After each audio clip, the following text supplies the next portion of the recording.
আমি ইমান ন্যায়ৰ কাৰণে কিমান কষ্ট কৰিছোঁ। গোটেই ন্যায় আজি মানুহে কয় জুবিনক ন্যায় দিয়ক, ন্যায়টো আমিয়ে দি আছোঁ। আজিলৈকে শ্যাম কানু মহন্ত গ্ৰেপ্তাৰ হ'ল, সিদ্ধাৰ্থ শৰ্মা গ্ৰেপ্তাৰ হ'ল, যোৱাকালি সন্দীপন গাৰ্গ গ্ৰেপ্তাৰ হ'ল, শেখৰ ভূঞা গ্ৰেপ্তাৰ হ'ল, অমৃত প্ৰভা গ্ৰেপ্তাৰ হ'ল। ৰাইজে যাক যাক সন্দেহ কৰিছিল চবকেতো আমি গ্ৰেপ্তাৰ কৰিছোঁ। গতিকে ন্যায়ৰ কাৰণে যদি ধন্যবাদ পাব লাগে বিজেপি চৰকাৰখনে পাব লাগে।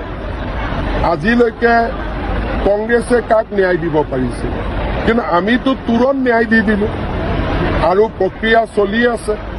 গতিকে আমাক ক্ৰেডিট দিব লাগে, ক'ব লাগে যে আৰু চৰকাৰখন আগুৱাই যাওক, আমাক ধন্যবাদ দিব লাগে। কাৰণ আজিলৈ কোনে আশা কৰিছিল যে ইমান কম দিনৰ ভিতৰতে চবকে এৰেষ্ট কৰি ল'ব। প্ৰথমতেতো কৈছিল নাহিবই, বেইল লৈ ল'ব, জামিন লৈ ল'ব। হিমন্ত বিশ্ব শৰ্মাই নাটক কৰি আছে, আমিতো ক্লিয়াৰলি চবকে এৰেষ্ট কৰি দিলোঁ। গতিকে ন্যায় কোনে দিছে? বিজেপি চৰকাৰখনে দিছে। আজি বিজেপি চৰকাৰখনে জুবিন গাৰ্গৰ কাৰণে যিমান কৰিছে, কংগ্ৰেছ থাকিলেতো তাৰ 10% নহ'লহেঁতেন। ভূপেন হাজৰিকাৰ সংস্কাৰ কৰিবৰ কাৰণে মাটিখিনি বিচাৰি ওলাওঁতে তেওঁলোকে 3 দিন লগাইছিল। আমিতো চব কৰি দিলোঁ।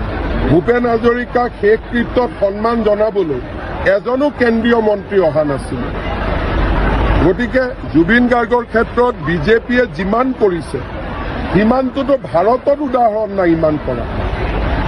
গতিকে মই ভাবোঁ যে ৰাইজে আমাক ধন্যবাদো দিব আৰু আমিও আমাৰ দায়িত্ব পালন কৰিম, সম্পূৰ্ণ ন্যায় আমি প্ৰদান কৰিম।